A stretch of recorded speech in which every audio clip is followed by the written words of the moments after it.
You ask Tiger to solve. This deals with linear equations with one unknown. The final result is x equals -1/10. Let's solve it step by step. Simplify the expression. Expand the parentheses. Multiply the coefficients. Simplify the arithmetic. Combine like terms.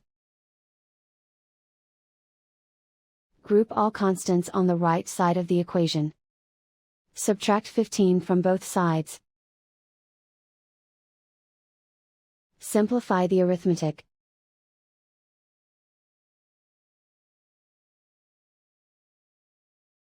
Isolate the x. Divide both sides by 10.